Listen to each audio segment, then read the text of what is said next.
noches. Yo soy Lani y te doy la bienvenida a la Librería Encantada, un lugar donde cada página es un hechizo y cada historia una puerta a lo desconocido. En esta ocasión las luces bajan, el silencio se vuelve cómplice y el misterio toma asiento con nosotros.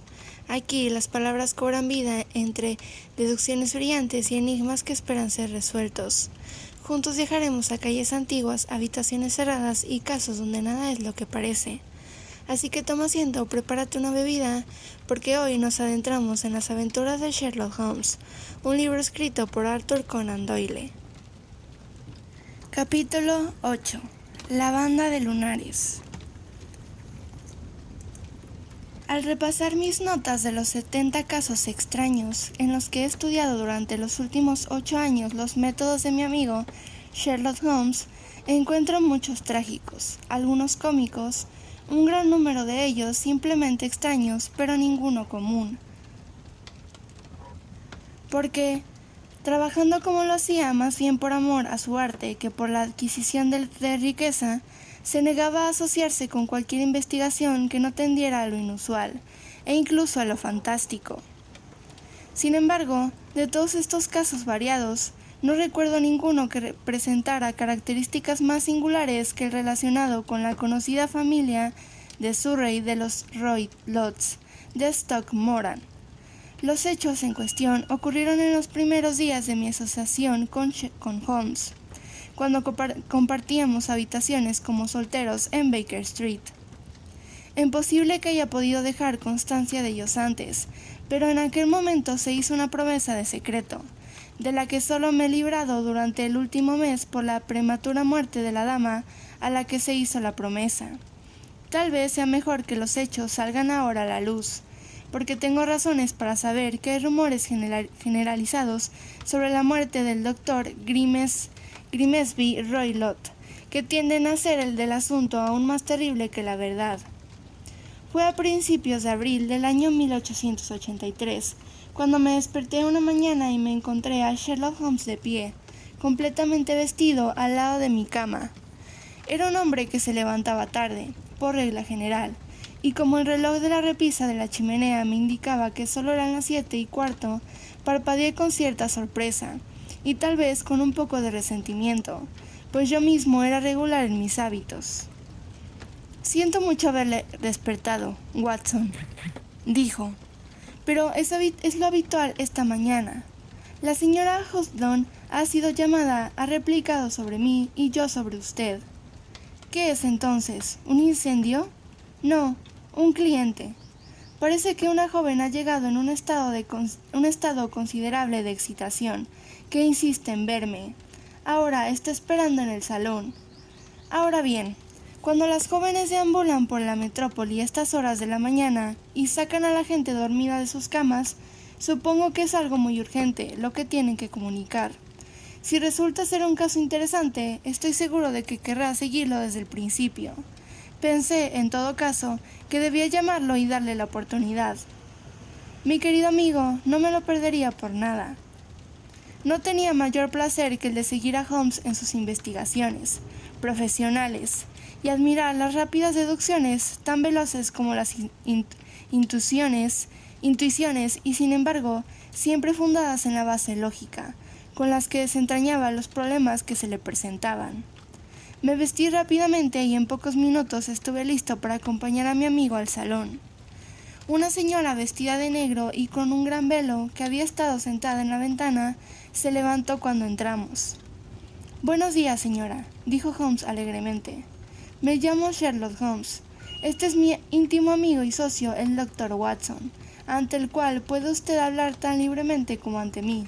«Ja, me alegra ver que la señora Hudson ha tenido el buen tino de encender el fuego.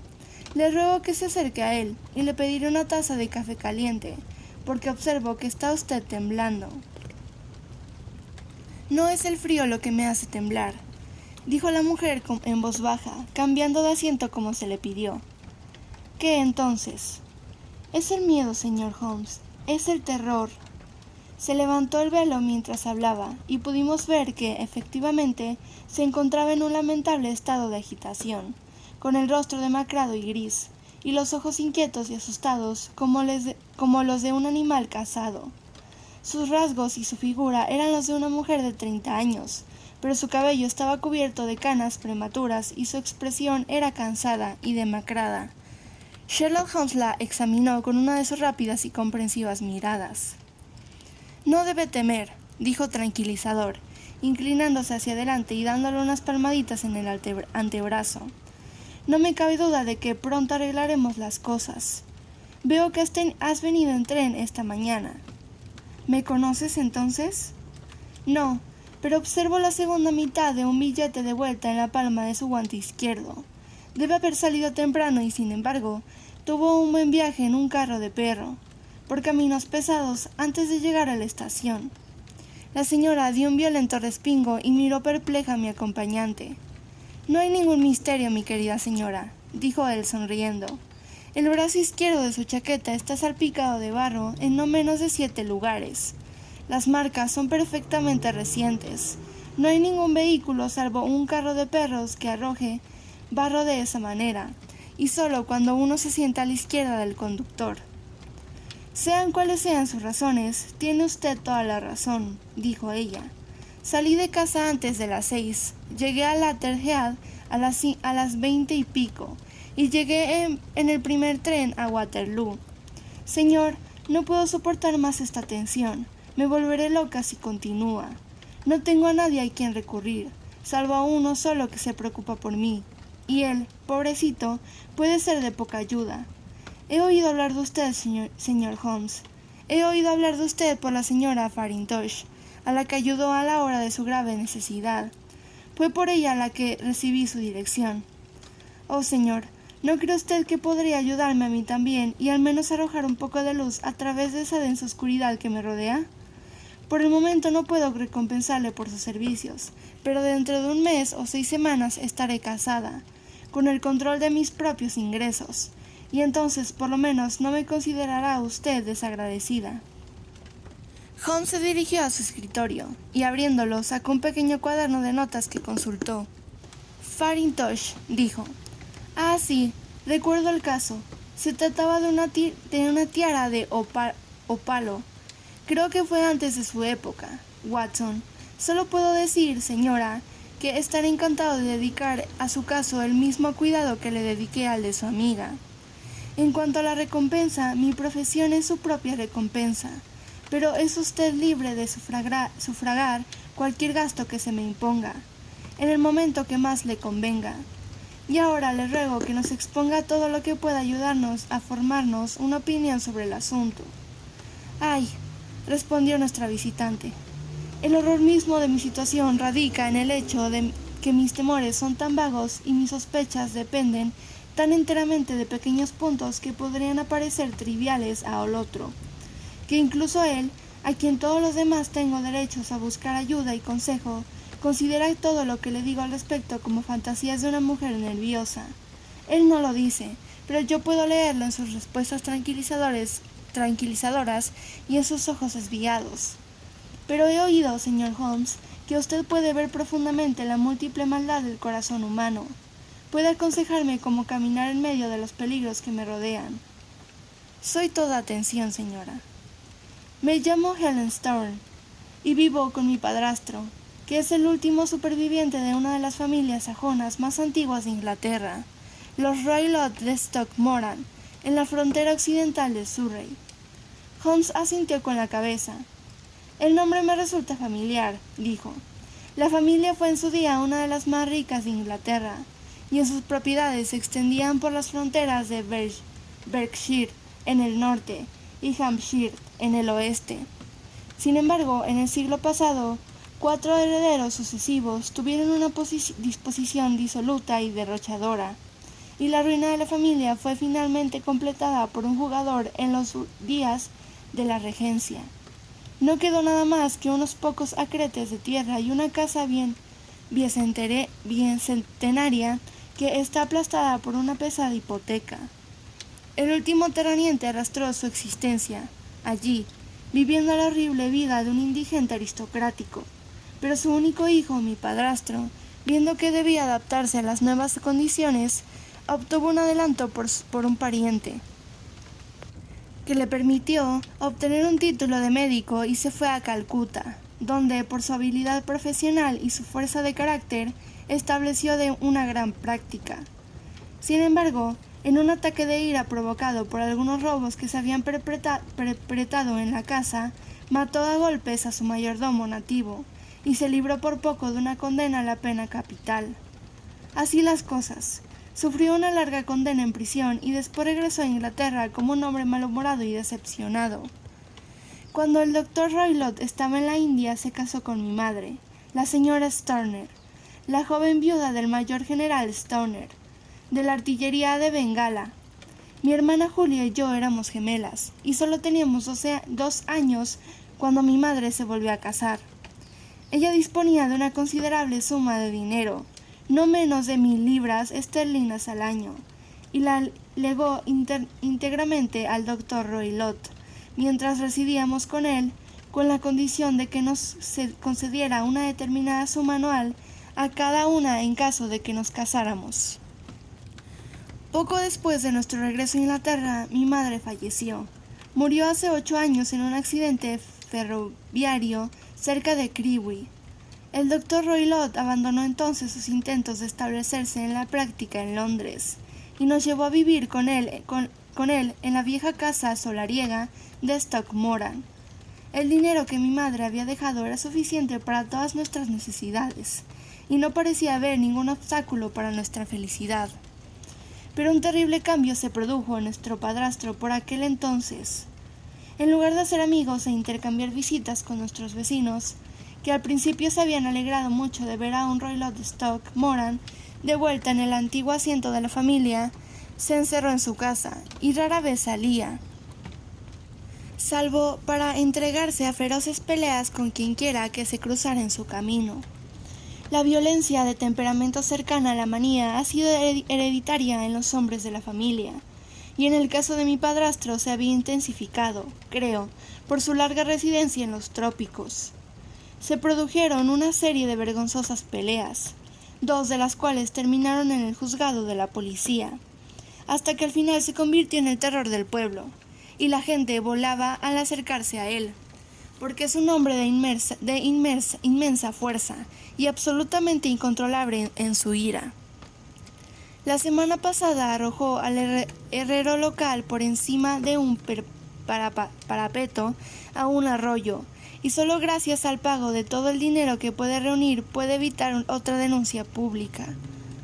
No tenía más amigos que los gitanos errantes, a los que dejaba acampar en los pocos acres de tierra cubierta de zarzas que representaban a la finca familiar, y aceptaba a cambio la hostilidad de sus tiendas, vagando con ellos a veces durante semanas.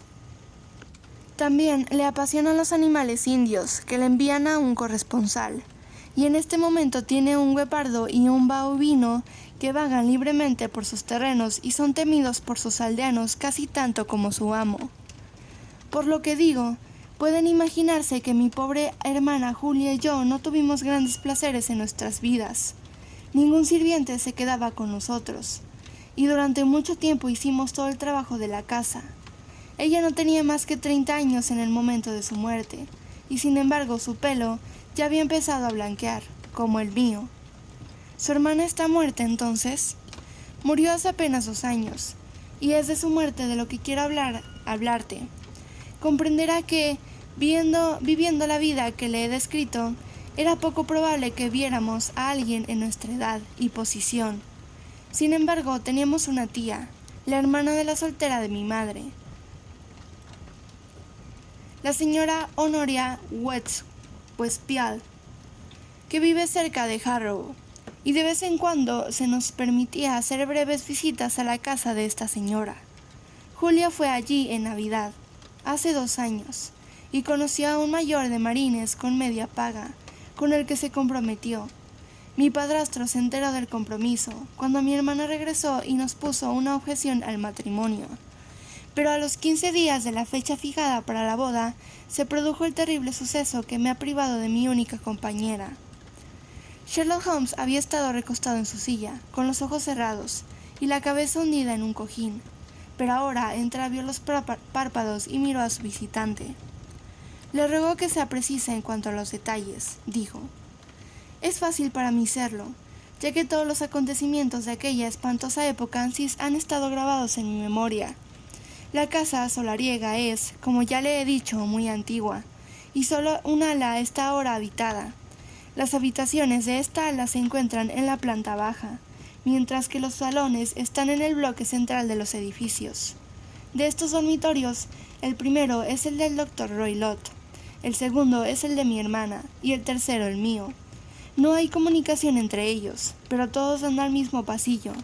¿Me explico bien? Perfectamente. Las ventanas de las 3 habitaciones dan al césped. Aquella fatídica noche, el Dr. Roylott se había ido temprano a su habitación, aunque sabíamos que no se había retirado a descansar, porque a mi hermana le molestaba el olor de los fuertes cigarros indios que tenía por costumbre fumar.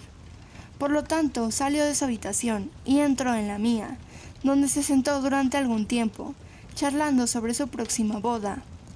A las 11 se levantó para dejarme, pero se detuvo en la puerta y miró hacia atrás. Dime, Ellen, ¿has oído alguna vez a alguien silbar en plena noche? Nunca, dije.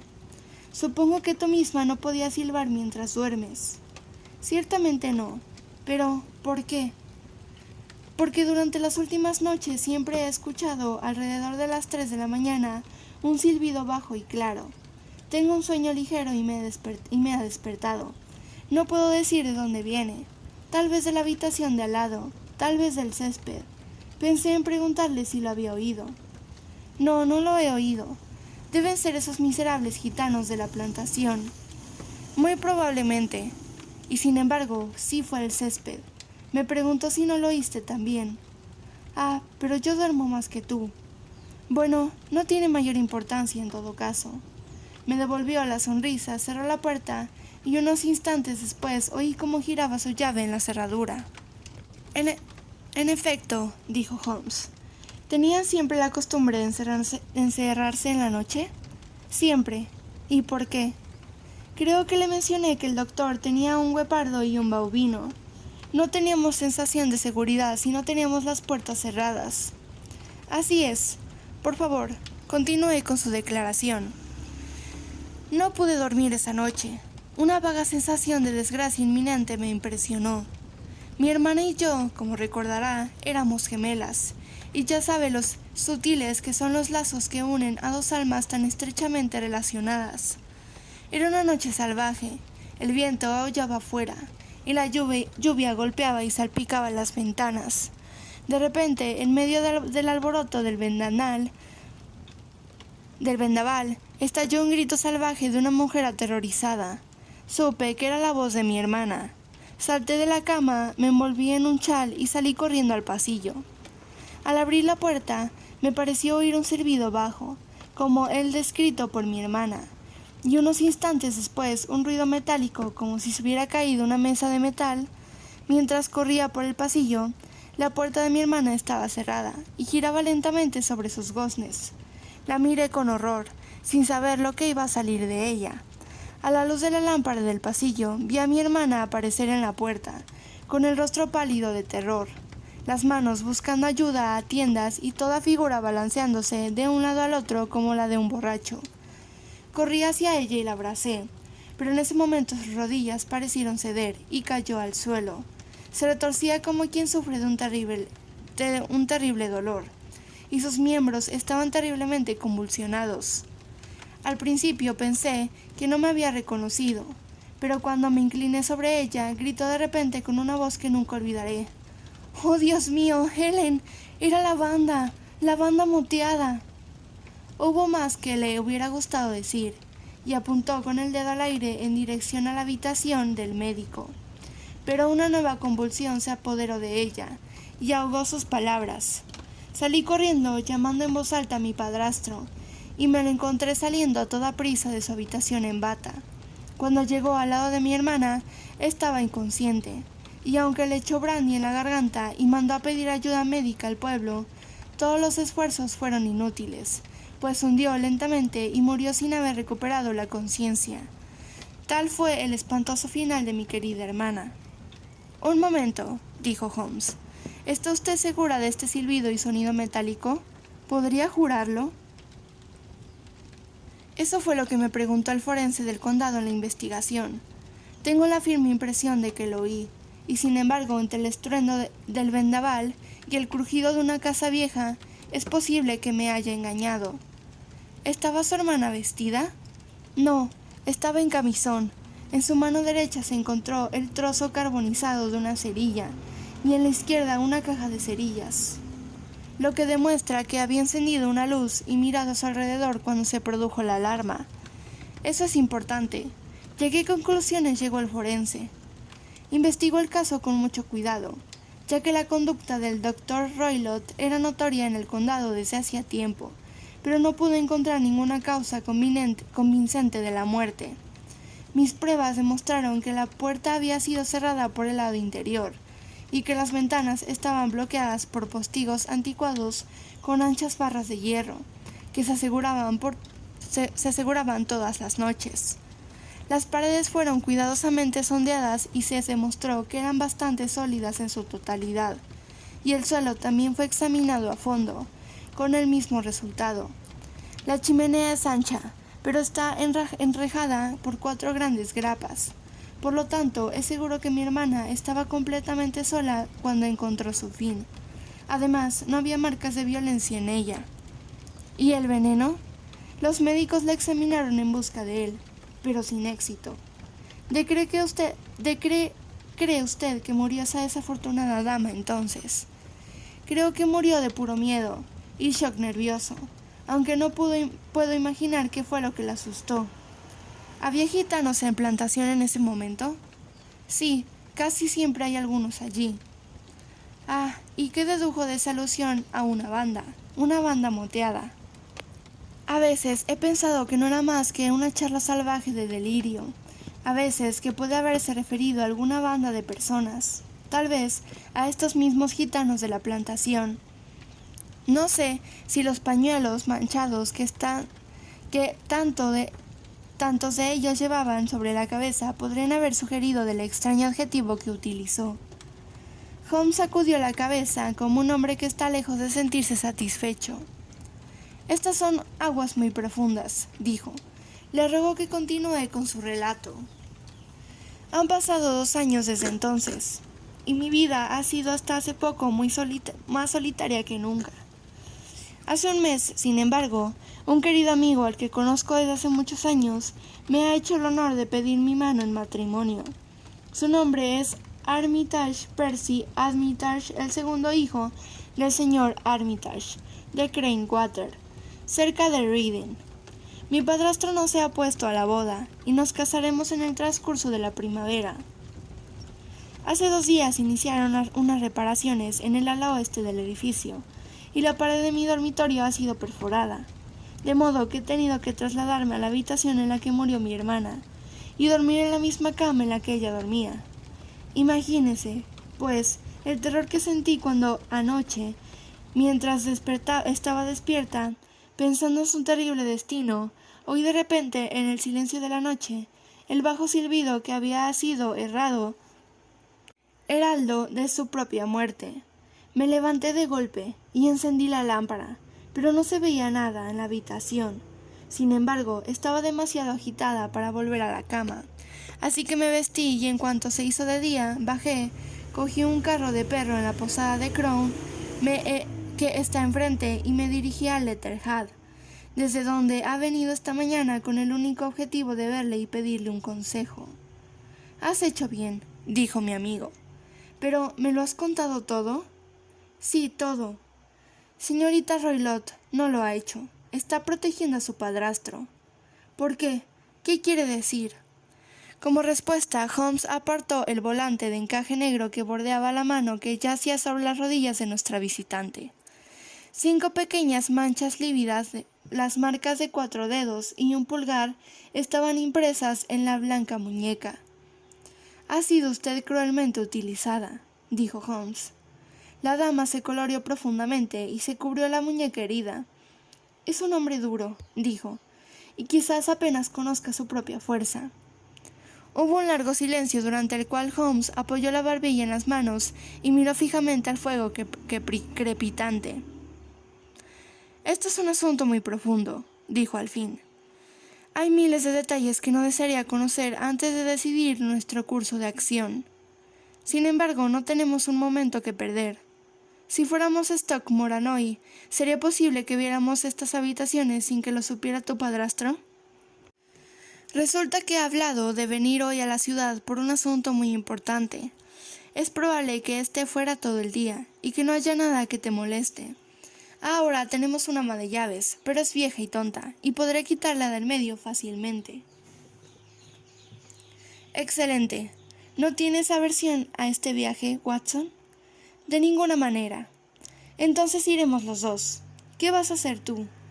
«Tengo una o dos cosas que me gustaría hacer ahora que estoy en la ciudad, pero volveré en tren a las 12, para llegar a tiempo a tu llegada. Y puede esperarnos a la primera hora de la tarde. Yo mismo tengo unos pequeños asuntos que atender. ¿No quieres esperar y desayunar?» «No debo ir. Mi corazón ya está aliviado desde que te he confesado mis problemas. Estoy deseando volver a verte esta tarde».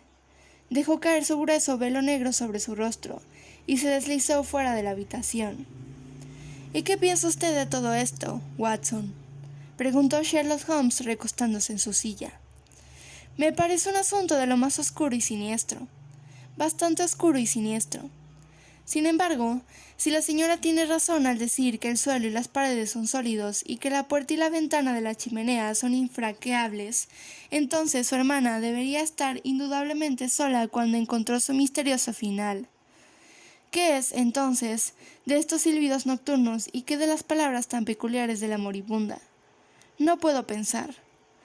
Cuando se combinan las ideas de los silbidos nocturnos, la presencia de una banda de gitanos que están en términos íntimos con este viejo doctor, el hecho de que tenemos todas las razones para creer que el doctor tiene un interés en impedir el matrimonio de su hijastra, la alusión de que la moribunda a una banda y, finalmente, el hecho de que la señora Helen Stoner escuchó un estruendo metálico que podría haber sido causado por una de esas barras de metal que aseguraban las persianas cayendo en su lugar, creo que hay buenas razones para pensar que el misterio puede ser aclarado a lo largo de esas líneas.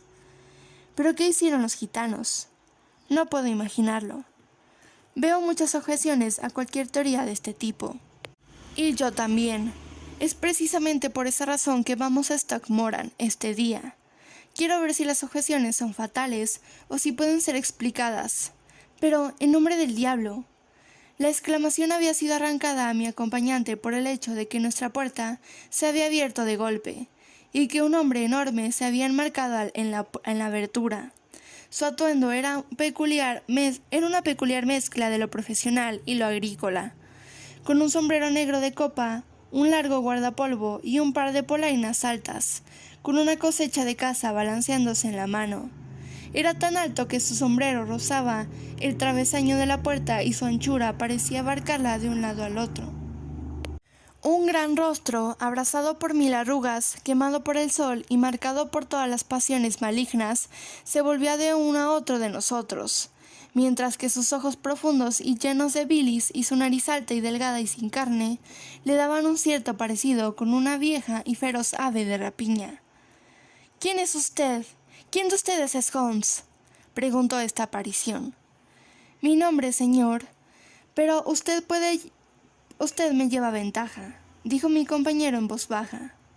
«Soy el doctor Grimsby Roylott, de Stockmoran». «Efectivamente, doctor», dijo Holmes con suavidad. «Le ruego que tome asiento». «No haré nada de eso. Mi hijastra ha estado aquí. La he localizado. ¿Qué le ha dicho?» «Hace un poco de frío para la época del año», dijo Holmes. «¿Qué le ha estado diciendo?», gritó furioso el anciano.